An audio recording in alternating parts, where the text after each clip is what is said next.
my calculations are correct, when this baby hits 88 miles per hour, you're gonna see some serious shit. They're here. Do you really think you have a chance against us, Mr. Cowboy? Yippee-ki-yay, motherfucker. It's showtime. Right, welcome everybody to another episode of the VHS Strikes Back. I'm one of your hosts, Chris, and my co-host and very good friend is Dave. Hey there, Chris, and hello to our listeners out there. Welcome to the VHS Strikes Back, the show where we dust off the old video player and go on a nostalgic journey to look at the good and the bad movies of yesteryear. Now, Chris, what are we going to review this week? Well, Dave, this is your pick, and due to the fact that my last pick, Shadow Warriors Assault on Devil's Island, was from 1997, you thought, I need to have a fucking Ace Ventura-like bath and cleanse myself of the shit Chris has thrown my way. So you thought, I'm going to pick a movie from 1997 yourself, Dave. So this one stars Al Pacino, Charlize Theron, and the amazing range of acting that Keanu Reeves brings to a movie, Dave. This one is Devil's Advocate. So what do you remember about this one, Dave? This one I think of synonymously with my time at Blockbuster. So I think I started Blockbuster, what was it, about 96, 97-ish, and then I eventually left about 99, so only working part-time, but, I think probably it was around, 90, 98-ish, I guess. You know what Blockbusters were like, don't you? You'd have a half a wall covered in whatever was the biggest movie at the time. And so... I've said before, haven't I? You got so many free rentals, never the new releases at the time I was there. Apparently that changed later, but, you got so many free ones. But I think it was a false economy as well, because you just end up buying all the X-rentals and stuff. And this was one where I bought the X-rental and had it as well. And just remember watching it quite a lot. And it's funny to see it kind of described as a horror movie. I don't think of it as a horror movie as such, even though you've got kind of those supernatural elements to it. But I think of it more as a kind of a bit of a thriller, drama or something. I just remember it's one of those movies that it doesn't make you feel good. It makes you feel quite horrible. But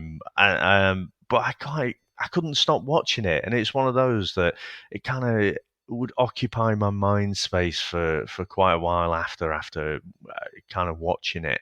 So yeah, watched this one quite a lot in those late 90s times. But I mean, how about yourself, Chris? Because last week you weren't sure if you'd seen this one. No, and you know what, Dave? I've not even told you this, but I have seen this one. So you're right. I wasn't sure last week. It just. Like I say, I was sent to the woman something completely different. It was a couple of years earlier, but it was, when you're thinking Al Pacino, always the Godfather, Michael Corleone, obviously. And I wasn't sure, but genuinely, as soon as it started, I was like, oh, I've seen this. I definitely watched this with my granddad. It was 100% on them Blockbuster specials or whatever, but I've definitely seen it. But once, one and done. So it was interesting to sort of go back on this. I do like the stats, though, Dave, that Keanu Reeves was offered Speed 2 and turned it down for this. I think that may have been a good fucking choice for him. He was like, nope, I'm not doing Speed 2. On the cruise ship? No, that Jason Patrick can have that one. So watching this again, and it's a long movie, it's a 2-hour 20 movie, isn't it? It's a long movie. I was like, am I going to enjoy it? Obviously I like these movies that set in New York and looking at the old landmarks, unfortunately, like 9/11, and this is all based around the financial district. So there's always that intrigue and that sort of interpretation when I'm watching a movie that's based there. But no, I've definitely seen it before, and I can't wait to talk about it, to be honest. Oh, I have no idea what you're going to make of this at all. Like I say, it is a little bit horror. I just don't know. I mean, yeah, let's do it. Let's get into the trailer. A young attorney has the chance of a lifetime. Milton Chadwick Waters. We want you to come to New York. All expenses, first class, travel and lodging, you and your wife. Oh my God. He will enter a place of wealth and ambition. We've got 40 partners vested at the moment. In addition to our corporate clients, we're currently representing about 25 foreign countries. He's got you scheduled for 15 minutes, so make the most of it. John Milton. Kevin Lomax. Well, what's that like? One day you're putting them away, next day you're setting them free. Takes a little getting used to. Pays better though, doesn't it? Welcome to Babylon, Ma. Speak of the devil. A world of power and seduction, Who's that with the senator? controlled by one man. I swear he can hear us. Hell, he can smell us. He will make your dreams come true. Want to come upstairs and... Now? He will grant your fondest wish. I'm just warming my hands on your talent. You know what I see? I see the future of this law firm. He knows your greatest fear. Milton is into everything. Arms brokering, chemical weapons, toxic waste, money laundering for the Eastern Bloc. I mean, it goes on and on. I don't like it here, Kevin. And he knows the price of your soul. Let's make a baby.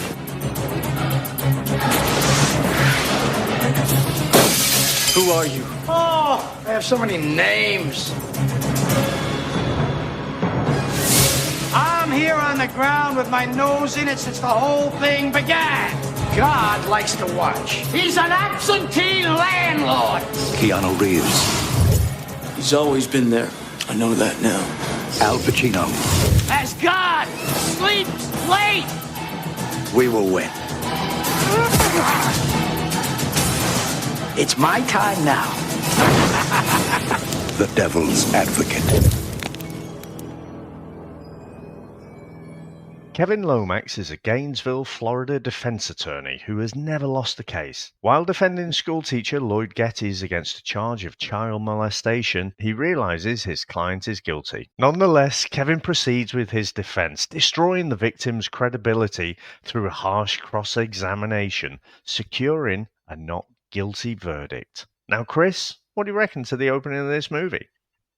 Well, I've got to say, Dave, as I said before the trailer, I was like, I've seen this bit because I remember that fucking horrible bit with the school teacher. Yeah. Oh, it's Ming with his hands, and I'll I'm not even going to go into detail on that. But for a movie, the description of what's happened as the girls describe and what this teacher guy's doing is, it's fucking awful. And that's what I was like, I've seen it, and also.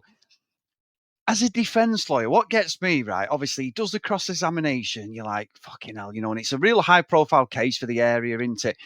And he's so annoyed with himself because he's a defense lawyer. He's going to be defending people who are guilty, isn't he? That's the whole point. But he has this record that we find out that he's never lost a case and all this. And he wasn't just a defense lawyer, was he? He was the other side at one point, but he's moved over. And it's when he has this. Yeah, and he has this he has this thing where he goes to the toilet, doesn't he? And the next minute he comes in and he's all fucking action, isn't he? And he calls the girl out. She don't like the teacher, but ultimately he's guilty. But what sits dead uncomfortable with me throughout this movie, I think it's a very clever what they do is Charlize Theron's like, let's go for a fucking drink, and he's basically this girl's been molested. Gets the fucking horrible noncy teacher off, and she's like, let's go for a fucking drink. Yeah, tequila shots all round, way. And they're all fucking cheering that they've got a nonce off. And I'm like, you people serious? I was about having a bath before. They seriously need to have a fucking shower for a week. And you see that horrible side of like the law, don't you? Even when they know someone's guilty, they've got to fucking destroy the other person's credibility. So I think they do a really good job. But it also, and I think, because of the movie, you're like, fuck me, like you're defending the scum of the earth here. So it sets it up really well. And I think the setting of like this, you're in Florida, this completely different alien, like it's not like New York or one of the big cities, Chicago. You're out in the sticks sort of thing. But yeah, I think it sets it up really well. And I've got to say, Dave, Charlize Theron's hair. I loved a bit of Kylie Minogue. She was my first ever crush. She is stunning in this movie. She's beautiful in this movie. Honestly, her hair and everything. I think she's only 21 once. She's really pretty in this movie.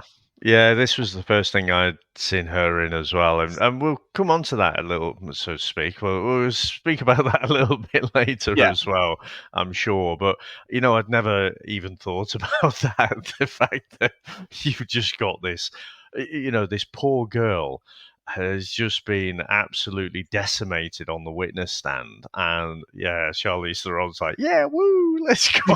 Let's go and have a drink. Fuck her. Yeah. No, to be fair, it's only Kevin who knows that this guy is guilty.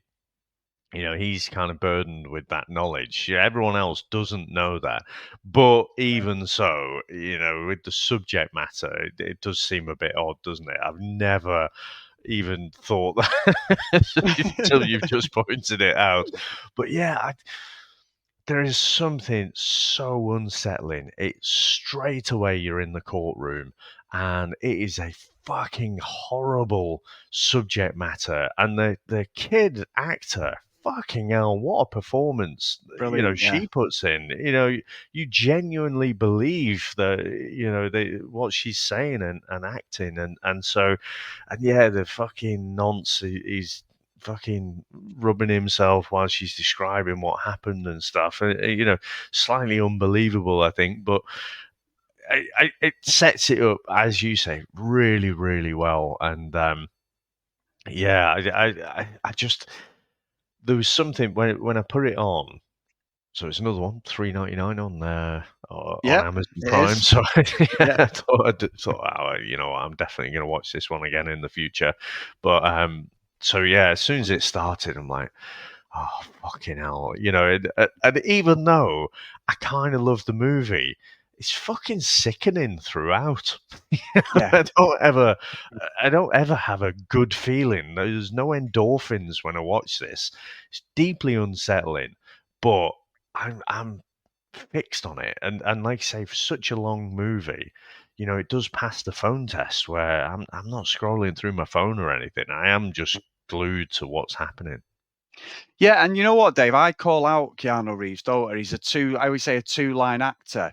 I think this is probably one of his best performances in the movie, as in his acting. He's trying to drop the dude fucking voice that he has, the Point Break Bill and Ted voice. He's trying his best in it to not have his normal accent that he has.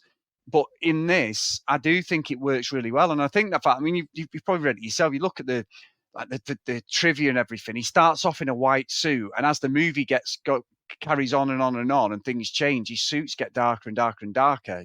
Because of his supposed transformation to this other thing. But when they're having the drinks and everything, and he's all over. I mean, fucking hell, he's literally dry humping Charlize Theron on the fucking dance floor. I'm not saying there's anything wrong with that, Dave. And then this random guy just turns up and offers him a job when he's fucking levered on tequila or whatever they're drinking, or whiskey, whatever it is.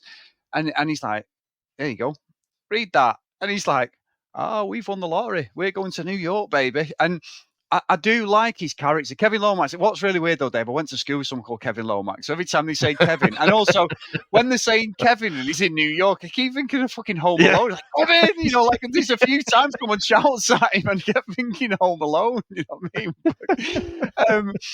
But yeah, it's weird because when he does go to New York and he's got that first case and everything, and it's brilliant what he does, doesn't he? He's looking at the jury, and that guy's there who thinks he's the dog's bollocks, the defense lawyer, and he's like, right, get rid of her. She's got guilt and all this. And he's got this, like, he can read people, can't he? And obviously we've met his mum, who's a priest. She's a bloody churchgoer, isn't she? She gets him to recite the Bible, so there's a little bit of there. But what I like is when we're transitioning, Dave, in different scenes, it almost feels like Blade.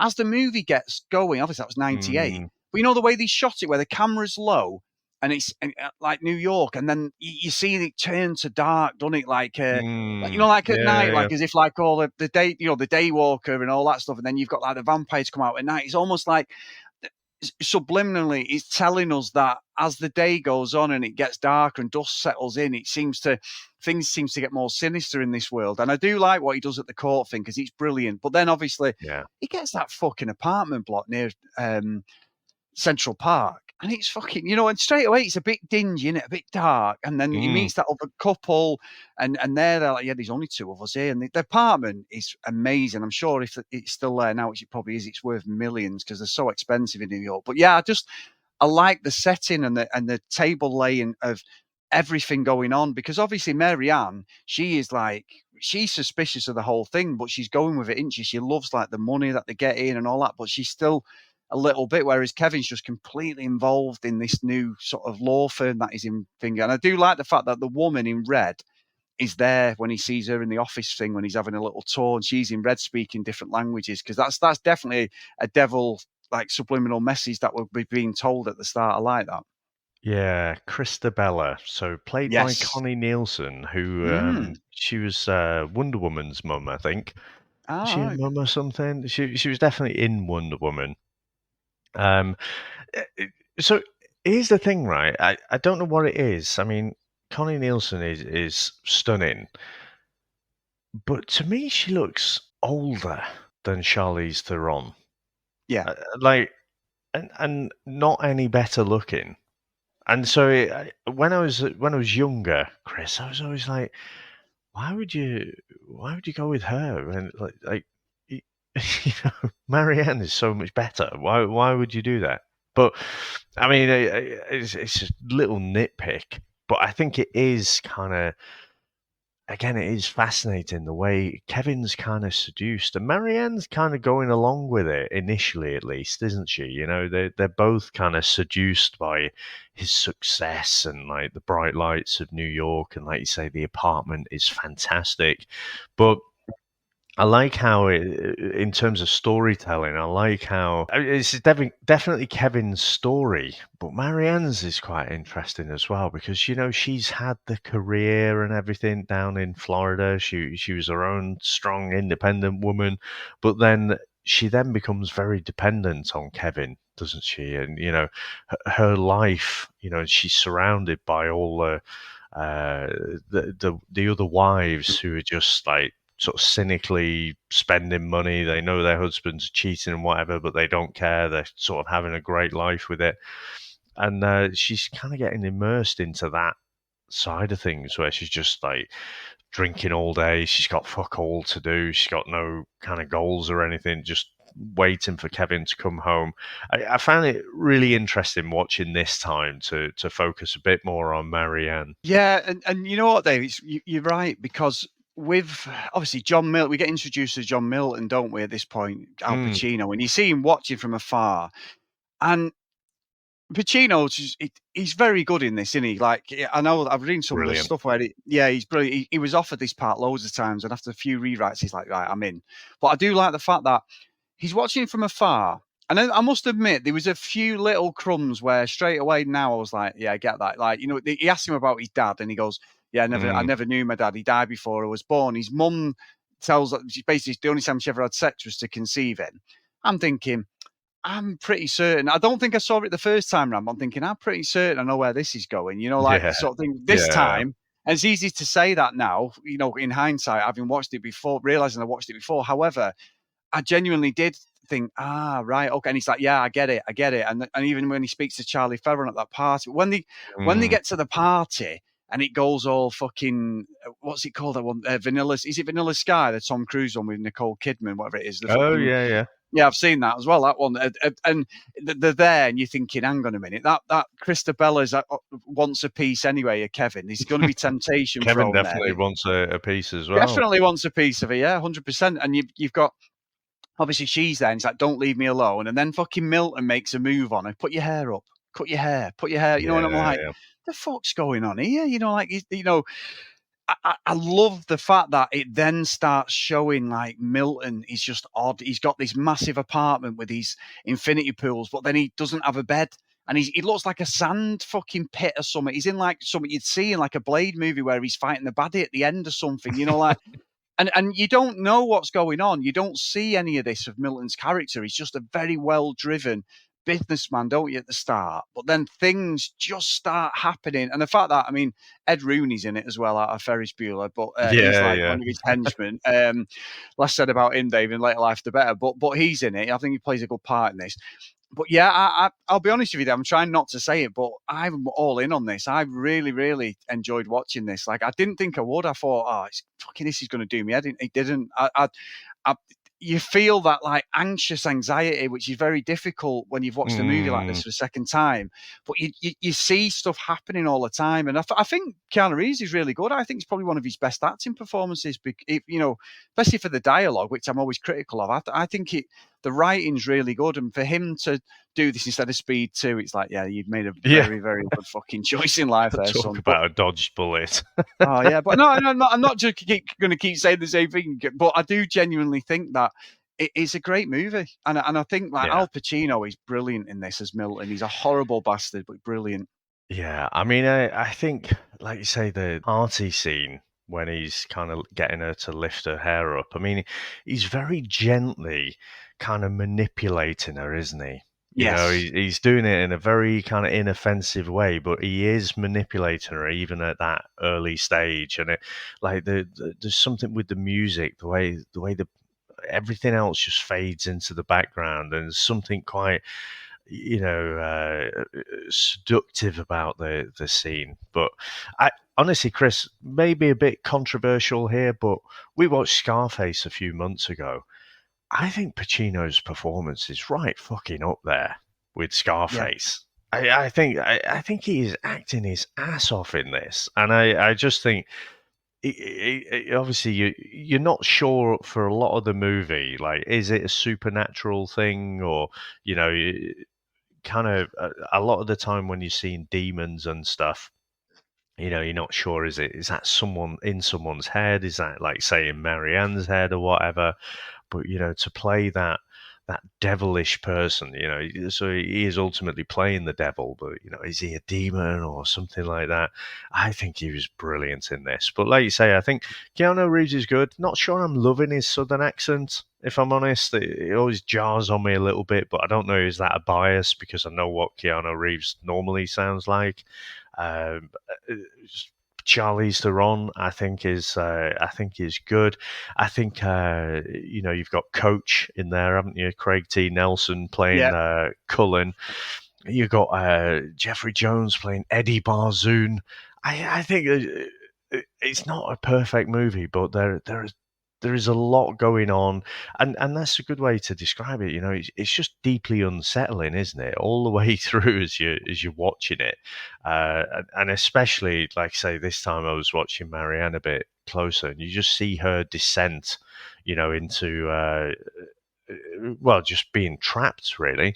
And if you think about it, like, ignore all the supernatural stuff, but and seeing demons and stuff like that. But if you're trapped inside that house, I mean, they don't have a baby, that becomes a bit of a Yeah. problem later on.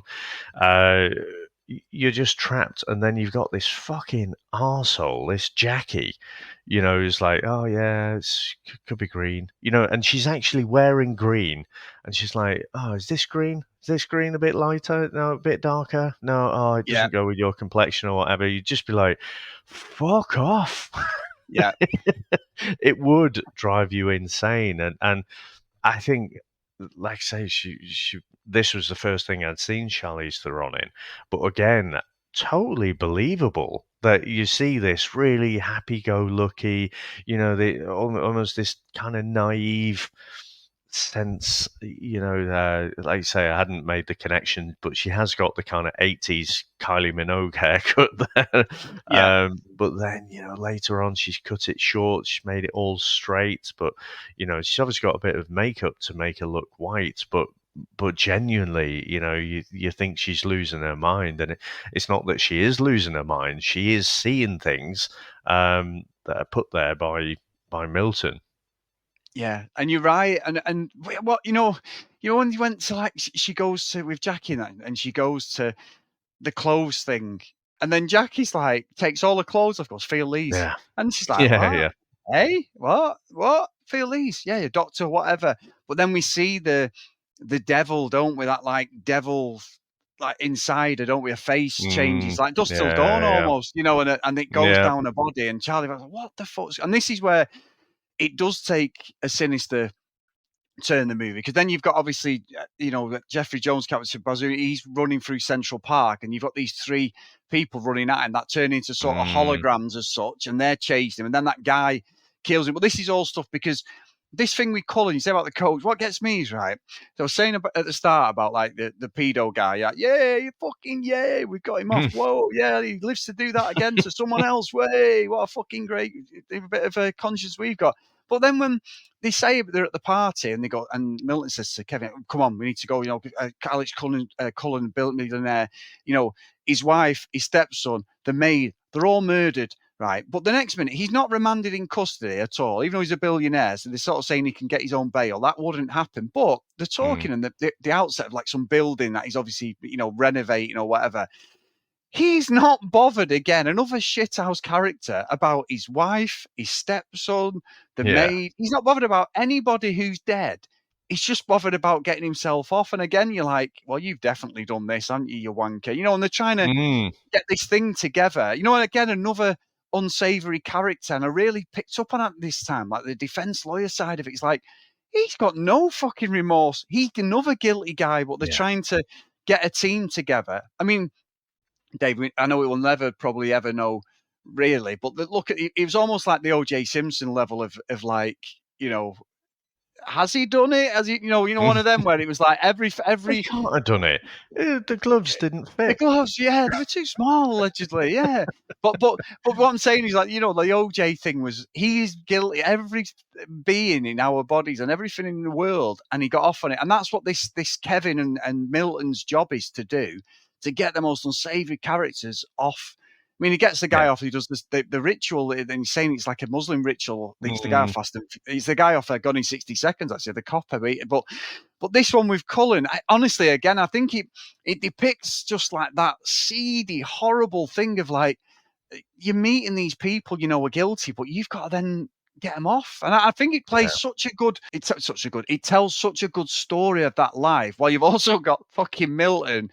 Like he's fucking, you know, he is these Lucifer, whatever he's supposed to be. He's just doing these little things, and he's like playing. He's almost like he's playing a piano. And once he hits a key, someone else gets killed. Anyone who goes against Kevin or against him, they're dead, aren't they? You know, that guy gets run over because he puts his finger in the holy water. Yeah, honestly, like you say about the phone test for 2 hours 24 minutes. It doesn't fly by. But I watched the whole thing in one go. I was really into this, honestly. Maybe a couple of brew breaks, but it wasn't like I was like, oh, I need half an hour here.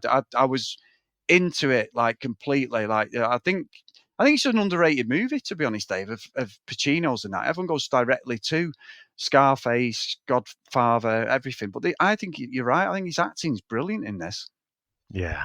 It definitely is, and like I say, it's not the perfect movie, and I think for me, it's not as well known and well renowned as some of the other great movies. Not just Al Pacino, but like say in the 90s, you know, people would have to, well, us included, we've done 200 odd films, haven't we? We've not got to this one.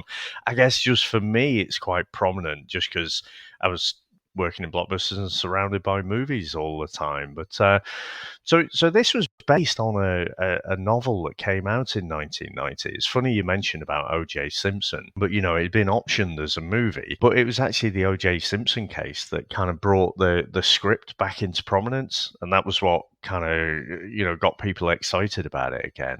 And it is just, again, forget all the Lucifer stuff. It is just murky as fuck, isn't it? You know, even Kevin, going back to when he first, you know, demonstrated that he has got something about him to pick the right jewelry, you know, and just, it's manipulation, isn't it? It's basically picking a jewelry that you know is going to get you the outcome that you want. So, and it's just, there's no perfect justice system, but it's just people who are really good at it generally get the outcome.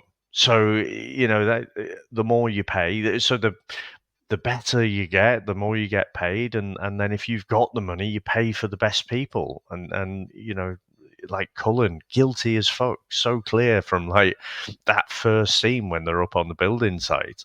But yeah, it all came back, you know, or probably without O.J. Simpson, this doesn't get made. Yes, yeah, that's you know what, that's brilliant. That you're right. It probably doesn't. And I think as well, Dave, like with the situation with Mary Ann, like it's fucking horrible, isn't it? Because she says like Milton's raped her and everything. It shows the bruises, but then Kevin's like, well, I was with him, you know. So he sort of thinks she's losing it, which there is. She's going in between these two worlds in some respects, isn't she? Like what's real, what's not. And Milton's playing on this, isn't he? And he's like saying, oh, and at one point he's like, you need to go and be with your wife and that. And Kevin's that driven. He's like, yeah, but if I don't do this, I'm going to hate her, you know, and all that. Like the dialogue's really clever. But I do think like when his mum comes back and you know, straight, I could just see it then. This time I could see it so much. And she basically says like, you know, when she dies, and obviously she goes at Pam, the mum. And by the way, Dave, the mum is only 13 years older than Keanu Reeves. She's the same age as me. She's 44, whereas Keanu Reeves is 31 in this. Yeah, but even though she looks about fucking late 50s, doesn't she, or 60 odd? Yeah, I know. That's I know. up there with what's his face on Beverly Hills Cop. Taggart. Taggart, that's it. Yeah, Taggart. Yeah, John Taggart. Yeah, Taggart. 39. 39. Yeah. He's in the new one at 70. The real age he is now in the new Beverly Hills. But yeah, and then she says about him being his dad, and I think the ending is fucking good. You know, I do think it's good. Like, you know, the whole Kevin has just got the black suit on, the hair's completely slicked down. He's really gone full, like he's bought into this world, and what I do like is every time they go back to the apartment, the music changes. It's as if the apartment, a bit like Christine, you know, like when the guy gets into Christine and he becomes more and more demonic and like nasty, doesn't he? And his hair changes, and it's almost like that. It's like the apartment has got some sort of spell on it, and every time they go in there, the life just seems to get fucking spiral more and more out of control. But Kevin's that tunnel vision on what he's got to do. Honestly, I think the ending's really good. And Pacino, fuck me, he's not even hamming it up. He's just so good at the end. I think his character's excellent. Yeah, and when Marianne, you know, finally sort of tips over the edge, these are some of the most sickening bits for me. Yes. You know, when she's in the church and stuff, and Kevin's trying to figure out what's going on. And you know, she's describing, she's telling Kevin, you know, what's happened, and he's not believing her. And then it's that fucking, she drops the duvet, and she's like, he did this to me, and you can see she's got fucking cuts all over her and stuff. You're like, Jesus Christ, it makes you feel sick. And then, you know, he's basically sectioned her, you know, and she's just sort of out of it then, isn't she? I'm not sure if she's on drugs or whatever, but then she sees Pam's reflection in the mirror, and that just sets her off again. But you know, she's seeing the world as it is, and it's everyone around her not sort of believing her. And the build up in that scene, like you say, with Keanu Reeves, again, in terms of acting, he gets a bit of stick from us included, but when he's trying to break down the door to get in the room, and, you know, you can see what's going to happen. She picks up the glass. Fucking hell, your heart just breaks. I must have seen this movie over 20 times. And every time, it just, your heart breaks for the pair of them. And so she commits suicide. Now, obviously, that brings it down a little bit, Chris. But that tees up what I think. I mean, when you get to that final kind of, not even the final act, but the final scene, it is basically an Al Pacino masterclass for me. His monologuing is off the charts. And there were a lot of quotes I said about being tortured by the Blockbuster trailer, you know, the video that they had constantly playing. And whenever the trailer would come on for this, there were a lot of lines out of this last kind of few scenes and whatever. But when Kevin is, you know, he's got a gun there, he's speaking to Milton, and he's like, God damn it, what did you do to my wife? And he's like, well, on a scale of 1 to 10, 10 being the most depraved act of sexual theatre known to man, 1 being your average Friday night run through at the Lomax's household, I'd say, and not to be immodest, Marianne and I got to about 11.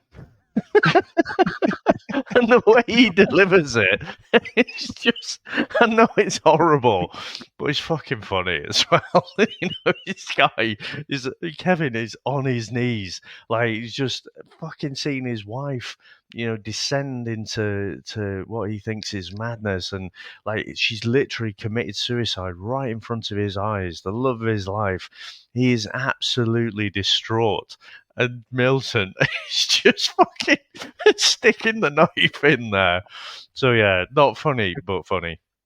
And I do think when he pulls the gun out, I mean, obviously he's not John Wick at this point, Dave, but he's not a fucking bad shot, is he? Because all them bullets hit him. Yeah, And yeah. I did like that. He's hitting him and he's like, yeah, Milton's like, yeah, come on. And he's like, what the fuck's going on? And then we realised, we get the reveal that Christabella is his half sister. So she comes out, doesn't she? And it's like, I want you to conceive the Antichrist with your half sister. Well, I mean, everything else has gone in this movie. Let's just fucking throw that in as well. A bit of family interbreeding. That's something that doesn't matter. But I do think when he sort of, obviously she gets burned out, but when he becomes like the angel and everything, it's mad. If someone, I grew up Catholic, and you've got like the devil and the angel and all that sort of thing, and the angel Gabriel's so prominent in the Catholic Church and that, but it's all about like Milton was sort of thrown out in some respects of like heaven, and he's like bitter, and I think it's a really good story, and it's only towards the end when it really becomes, it's not horror, but it becomes like, it's a different movie than what you think. It's not just a courtroom movie. We see they build slowly through the movie, but I think the payoff at the end is brilliant. And the fact that it then goes full circle, and I've said to you at the start about, even at this point, I'm like, fucking all that fucking nonsense got off, that Cullen's got off, and then it goes back to because it was that weird bit in there at the start where the reporter's talking to him when he's having a piss and he's washing his hands because he feels dirty because he's like defending this guy, and that guy the reporter goes, and then he does the same. And I was like, that's a bit fucking weird. But then he doesn't do it at the end. And then he basically does. It reminded me a little bit of The Untouchables, when they get Al Pacino on like the tax evasion because they can't get him on everything else. And they just, the whole court erupts and he just walks off with Charlize Theron because she's alive, isn't she? It's all like everything's gone back to the start. He's got the cream suit on. He's back in Florida.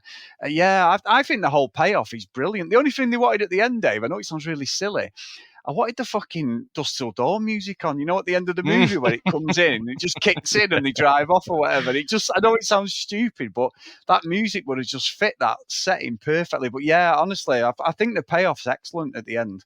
Yeah, I mean, it is. I mean, just to go back to the monologuing scene as well. I'd love to know how many takes it took Al Pacino to do that, but he seems to put so much into every line. Where when he's been shot by Kevin, again, he's sort of just taking the piss, and that's the final thing. That's the final fig leaf. He does the little action there.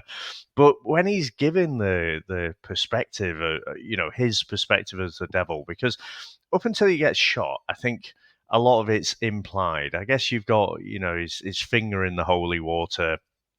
That was fairly on the nose, wasn't it? But a lot of it's all just stuff that could happen, in real life. It just apart from the seeing things and stuff like that, I guess. But when he's talking about, I've been on the ground with my nose in it since the whole thing began, and he's talking about how God is basically a trickster. He says, "Look, but don't touch, but don't taste, but don't swallow," and he's saying, what was it? He's saying, I never rejected him in spite of all his imperfections. I'm a fan of man.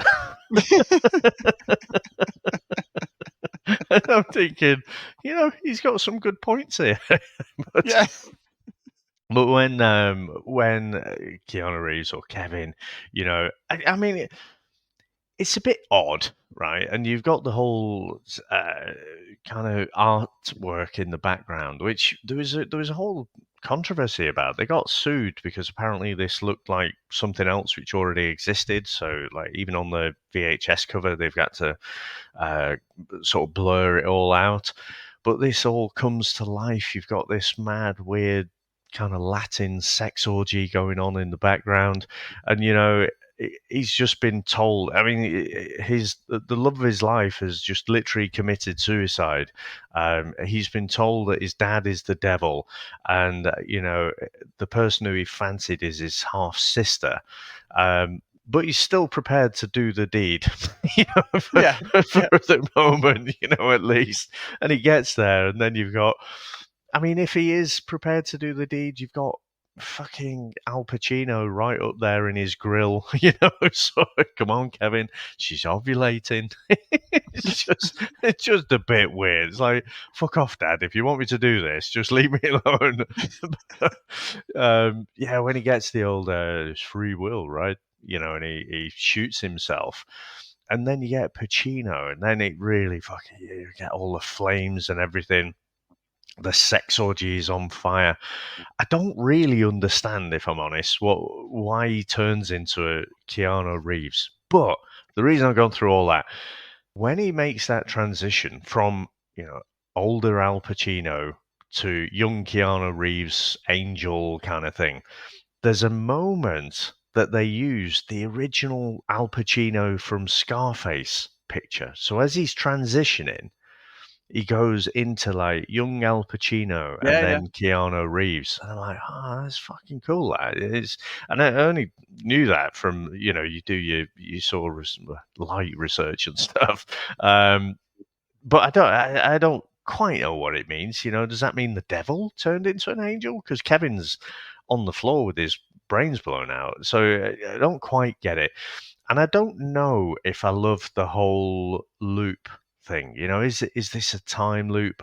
Was it a dream? Or I prefer the loop kind of theory that, basically the devil is continually trying to tempt, his son. Who, it's a bit weird, isn't it, that Kevin isn't like the Antichrist anyway?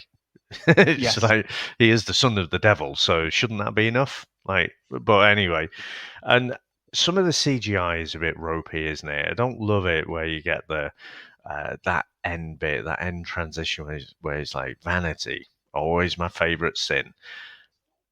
It's of its time, isn't it? I mean, we did watch Beowulf, didn't we? If we talk about bad late 90s CGI.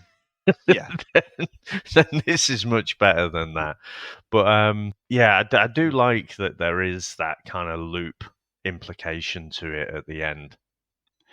Yeah, and I think as well, like what you said about the CGI, they obviously did that bit after it finished filming because Al Pacino's hair's longer than it is in the whole movie. It looks like they've gone, Al, we need you for a day. Can you come in? And his hair looks longer on that. But yeah, it's not great CGI. But I remember at the time watching it thinking, oh, that's really clever.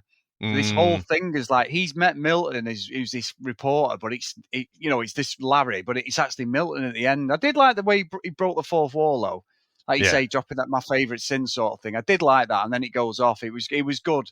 It was a good ending to the movie. But yeah, I think it gets you thinking. And obviously, we all say, let's play devil's advocate. We say that in the zeitgeist. Everyone says it. It's like a pop culture comment, in it. But no, I think the ending, for me personally, the ending paid off. Even if there is a few ropey CGI bits, because it is of its time. It's probably 25 years old now? 27 years old. Yeah. So it's a long time ago. But yeah, no, good stuff, Dave. Yeah. Well, Chris, should we get into our final scores? Let's go.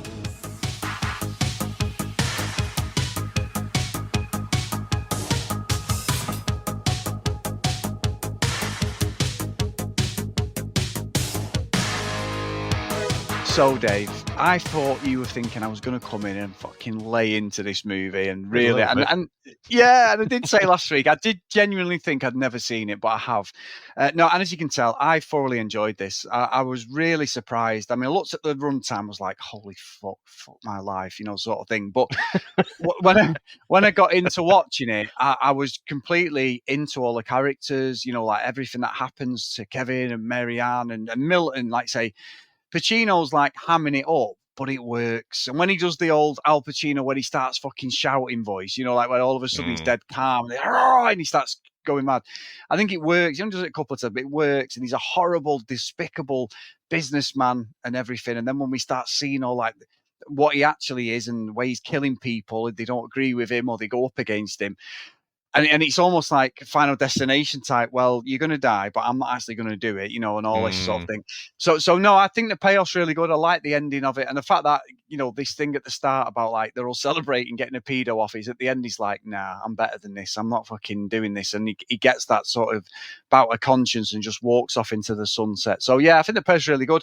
It's not the best film I've ever seen, Dave, but I think I've got to send it to Pleasantville. I think it was a great movie, and I probably would watch this again. I genuinely, I keep saying genuinely, but I did really, really enjoy this movie. So, what about yourself? Very good. I honestly did not know if this was going right to the bottom or right to the top or somewhere in between. I You had got me on a no good day, idea. Dave. Yeah. You got me on a good day. So yeah, I love this movie. Hugely unsettling. It doesn't give me a good feeling, and every time I watch it, it's always in my head for at least a week after. It's just to the pit of your stomach, uncomfortable. But I do think it is really good. I don't think it's a perfect movie. I think there are plenty of things wrong with it as well. The kind of the motivation sometimes, some of the logic leaps. I don't think it is right up there. So annoyingly, I'm going to go in the same place as you. I'm going to put it in a Pleasantville, which is a bit bizarre. I mean, obviously that's just part of our scale, but there is nothing pleasant about this movie at all. No. Like I say, deeply unsettling. But yeah, I do love it. I'm glad I bought it digitally. I will definitely watch this again. And yeah, I'm glad you enjoyed it. And if you're listening and you've got all the way through and you haven't watched it, I definitely think it's one of those gems that a lot of people haven't watched. I mean, it did make money at the box office, didn't it? It was so cost 57 million, made 153 million. So it is popular. It did make its money back and more. So yeah, definitely catch it. Glad you enjoyed it. No, good stuff, mate. Good stuff. So do you want me to Definitely do the better thing? than fucking. Definitely better than Shadow Warriors as well. Do you want me Assault on Devil's fucking Island. I was about to say, do you want me to make sure I pick a good one for my next one? But anyway, so as always, a massive thank you, mate, for picking this. I really, really enjoyed that. More than I thought would. I wasn't sure, but I did. I loved it. So a big thank you to everyone who supports the podcast. If you want to email us, the vhsstrikesback@gmail.com. If you want to follow us on social media, @vhsstrikesback. As always, if you do want to support us, please get over to patreon.com/the VHS Strikes Back. So just before we go into the roll call of honour, please, if you get a chance, drop us a review on the podcast. It just gets us up there in some of them charts all over the world, good or bad, whatever. Please do it. And Dave, a little bit of an update on the YouTube channel, my friend. Wow. We've now had another 4,000 views on No Shoot No Surrender Free. We're now at 31,000 views as of last night. I don't know what's going on, but at this rate, we will be hitting the 250,000 mark by Christmas, Dave. And I've done no real mathematics to back that up, but I'm just going to go with that anyway. So keep on watching it. Keep on watching it. I mean, I never look back at that, but I mean, are we still getting abuse because we're talking over the movie? No, we're not. We're not actually. We're not getting any abuse. But it's weird because I got like my own YouTube channel, Phelps Travel Vlogs. But you look at the minutes, and I get good minutes on that. But fucking hell, Dave, we are well away. So this has become one of our.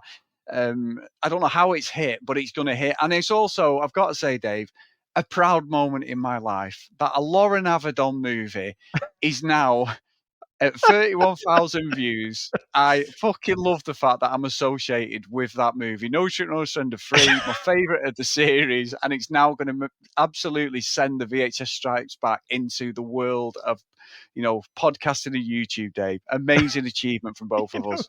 At this rate, 31,000 views. Lauren himself might have watched it, which might be a problem.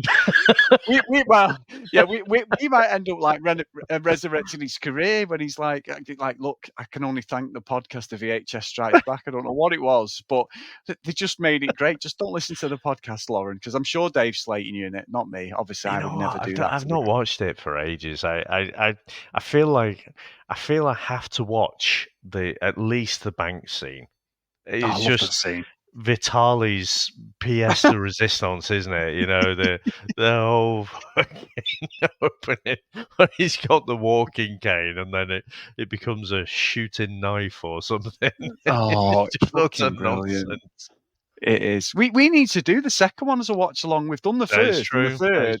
So I think we need to put that in the diary when we get a chance, Dave. At some point, we need to do that as a watch along, and people come and actually watch it. Along with the wrestling Gold stuff that we talked Just to about. go Royal Rumbles, yeah. At the same time, we're going to have 2 screens on, Dave. I'll present both of them. But no, really, really good. I'm going to keep updating you on that, Dave, until basically when we don't update you means no one's watching it anymore. But every week I'm just pissing myself laughing, going, how, why? Does that many people love No Shit, No Surrender?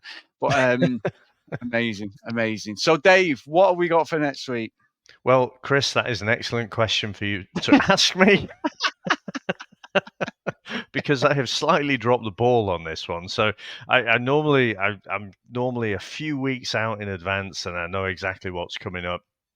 And somehow I looked at the calendar as we were recording there, and I was like, shit, I haven't got back to the next person. So what we're going to do, Chris, with the magic of post-production editing, we are going to play the trailer for next week's movie, which I don't know what it is yet. So the Patreon hasn't peaked yet, but it will be in this episode. I'm sure it'll be great. The Kerrigans were an ordinary family blessed with extraordinary gifts. Sophisticated palates. What do you call these things again? Rissoles. Chicken. Sponge cake. A priceless automobile collection. Could you move the Chimera? I need to get the Tirana out so I can get to the Commodore. I'll have to get the keys to Cortina if I'm going to move that Chimera. An appreciation of high culture. Dad reckons there's only one show better than Hey Hey It's Saturday. What's rights on? Okay, Tracy, this is it. The luggage in number 2, go! An innate sense of taste and style. This is going straight to the pool room. How do I look, Dad? They had this one channel, kickboxing, 24 hours a day. A love of unspoiled nature. How's the Serenity? Not a sound. Finally, the most cherished gift of all, their house. Dad called it his castle. And this is my backyard.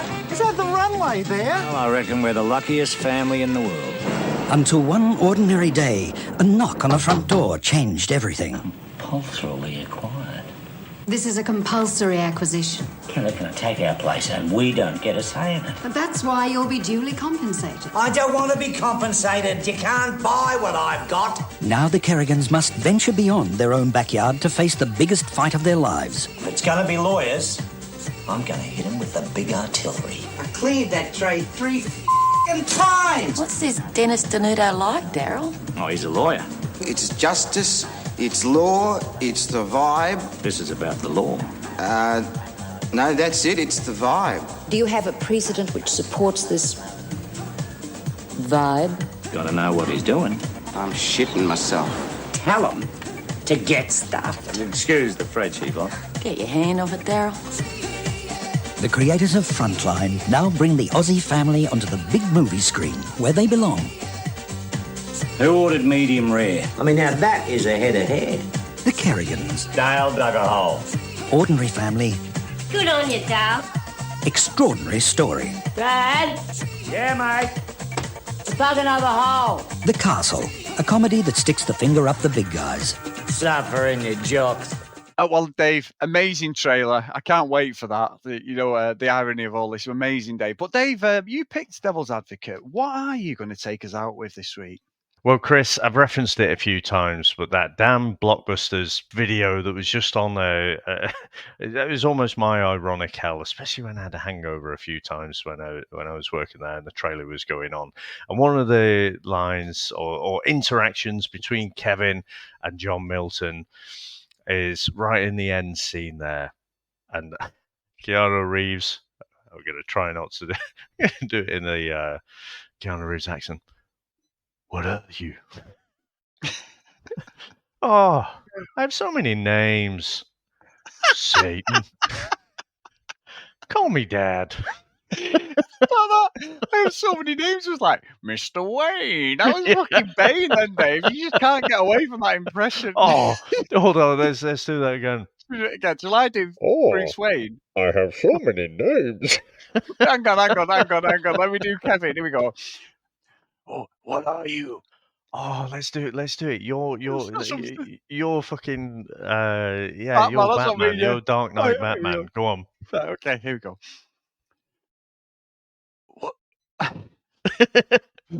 What are you? Oh, I have so many names. Satan. Call me Dad. What a pair of bellends. I was thinking that. Fucking idiots are pairables. Amazing.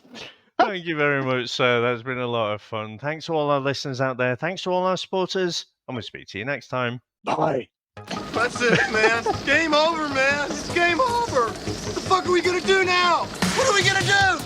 Maybe we could build a fire, sing a couple of songs, huh? Why don't we try that? We better get back, because it'll be dark soon, and they mostly come at night. Mostly. I'll be back. That's odd. We came, we saw, we kicked its ass. Wax on, wax off. Get to the chopper! One ring to go. All right. Ding, ding. Bust you up. Go for it. Well, here we go.